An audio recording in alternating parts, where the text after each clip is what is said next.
හරි ඊළඟ ප්‍රශ්නයට අපි යමු.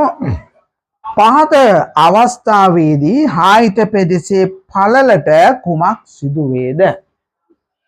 එතකොට ළමයි මේ හායිත පෙදෙසේ පළල පෙර නැඹුරු නම් ළමයි මේ පැත්ත ධන මේ පැත්ත ඍණ මේකට කියන්නේ පෙර නැඹුරු. මේ පෙර නැඹුරු වෙනකොට ළමයි ඇත්තටම මේ බැටරියෙන් ඉලෙක්ට්‍රෝන ගිහිල්ලා අර මෙන්න මේ මෙහි ඉඳලා මෙහෙට ගියානේ ඉලෙක්ට්‍රෝන. අපි අර දැන් කලින් කිව්වේ ඒ වෙනුවට මේවට තව ඉලෙක්ට්‍රෝන පුරවනවා. ඒ වගේ මෙහි හිටපු ඉලෙක්ට්‍රෝන අර කුහර වලින් අරගෙන මෙහෙට ගන්නවා. අරගත්තාම ආපහු කුහර මතු වෙනවා. එතකොට ළමයි අර හායිත පෙදෙස පටු වෙනවා. එතකොට මේ වෝල්ටීයතාව ටිකක් වැඩි වෙනකොට හරිද මේ හායිත පෙදෙස නැතිම වෙනවා. මේ හායිත පෙදෙස නැති වුණාට පස්සේ ඉලෙක්ට්‍රෝන මේ අතර ගමන් කරනවා. ඒ කියන්නේ ධාරාව ගලනවා.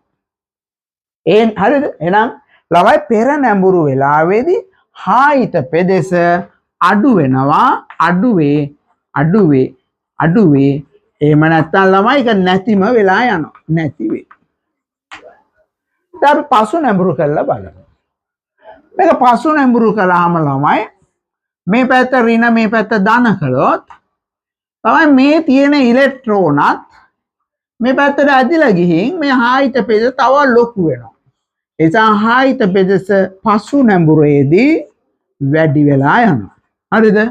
අපි බලමු මේ මාකින් ස්කීම් එකේ මෙයාලා කියන්නේ මොකක්ද කියලා. දැන් එයාලා කියනවා ළමයි පෙර නැඹුරේදී හායිත පෙදෙස අඩු වේ කියලා. අර නැති වේ කියලා කිව්වොත් ලකුණු දීලා නැහැ. ඒ ඇත්තන ලොකු වෝල්ටීයතාවක් දුන්නොත් ඒක නැති වෙලා යනවා. පසු නැඹුරේදී හායිත පෙදෙස වැඩි වේ. හරිද? ඒතර ඕක තමයි ඒගොල්ලෝ දීලා තියෙන්නේ.